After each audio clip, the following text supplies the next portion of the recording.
कि इन लोगों ने जो जुल्म किया है, जिन्होंने भी जुल्म किया है, उन्होंने कितना हमको तोड़ दिया है, कितना दबा दिया। हम माने ना माने, इस बात को हमको मानना पड़ेगा। हमारी बैलेंस शीट बहुत ख़राब है और वो लोग जो बेचारे आज तक बंद हैं, उनके सामने तो वो बैलेंस शीट बिल्कुल खसारे में है, वो बैलेंस शीट बिगड़ी हुई है।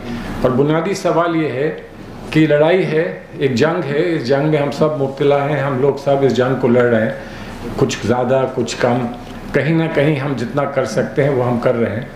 लेकिन क्या ये लड़ाई हमको इंतहा तक पहुंचाएगी? क्या ऐसा मुमकिन है कि ये छोटा सा जजीरा है जहां हम लोग बैठे हैं और यहाँ से जो हमारी ख्वाहिश है, जो हमारे अरमान हैं, जो हमारे मंसूबे हैं, वो पहुंचकर हिंदुस्तान के पूरे समंदर को फिर से साफ कर देंगे? क्या ये मुमकिन है या कुछ और हमको सोचना पड़ेगा? इनको इस दर्द से हम छुट्टी दिला दें, हम इस दर्द से इनको मुब्तला करा दें, ये प्रायोरिटी है और यकीनन आप इसीलिए यहाँ पर मौजूद हैं। लेकिन सवाल एक और है, सवाल ये है कि हम एक अच्छी बात को दोहरा कर अपने दिल को तो मजबूत कर लें, लेकिन इसका बाहर असर कितना होगा और कैसा होगा? यकीनन आप में से बहुत सारे लोग बाहर भी काम कर रहे हैं, जगह जगह काम कर रहे हैं, लेकिन उसको और बड़े पैमाने पर हम करेंगे तो कैसे करेंगे? उसमें मेरी एक तजवीज़ है और तजवीज़ अच्छी लगे या अच्छी ना लगे, ये तजुर्बे से मैं आपसे कह रहा हूँ।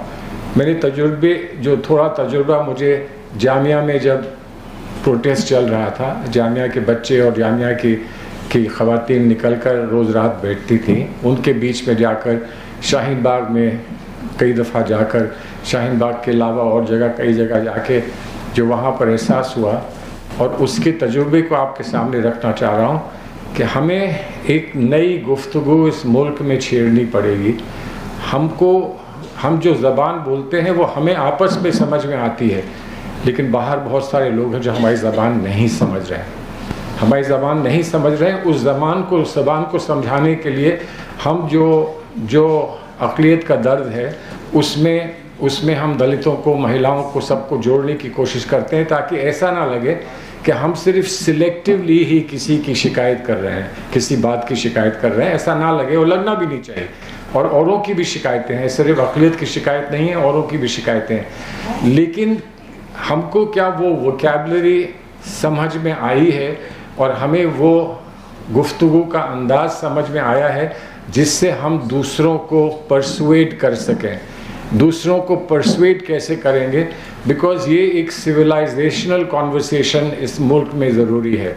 ये सिर्फ फ़िरक़ों के बीच में या आइडियोलॉजीज़ के बीच में झगड़े की बात नहीं है। यकीनन झगड़ा तो आइडियोलॉजी का है, बुनियादी तौर पे तो आइडियोलॉजी का झगड़ा है, लेकिन आइडियोलॉजी के झगड़े को हम इस मुल्क को हमेशा के लिए बांट दें इस तरह से कि हम एक दूसरे से गुफ्तगू ना कर पाएँ, बात ना कर पाएँ, तो वो क्या नई वोकैबुलरी, वो नया अंदाज़े बयां हमको कहीं ना कहीं पर तलाश करना पड़ेगा। और शायद वो आप ही लोगों के बीच में, आप दानिशवरों के बीच में, आप सेंसिटिव लोगों के बीच में ही आप समझ पाएंगे। सवाल जो कुछ यहाँ देखा गया और जो बच्चों ने बात कही अपनी, सवाल किस बात का है?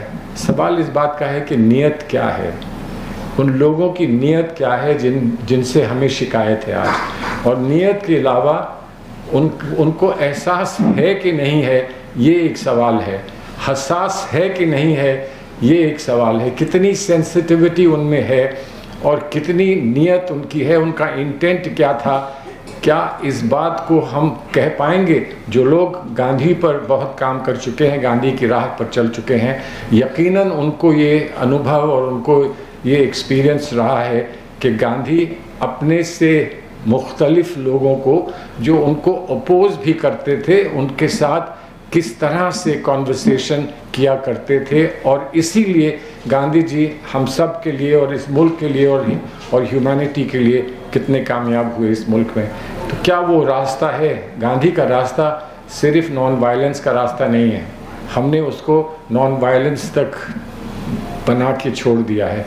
गांधी का रास्ता और दूर तक पहुंचने का, दिलों को जीतने का भी था, और दिलों तक पहुंचने का जो रास्ता था क्या उस रास्ते में हम लोग कुछ निकाल सकते हैं, ढूंढ सकते हैं? और आपसे बेहतर कौन होगा जिन्होंने इतना किया है और यहाँ तक आप पहुँचे हैं। 5 साल गुजर गए, 5 साल और गुजर जाएंगे, हम सब की उम्र हो जाएगी, हमारे बाद और लोग भी आएंगे, नई पीढ़ी भी आएगी, वो भी इस बात को उठाएगी।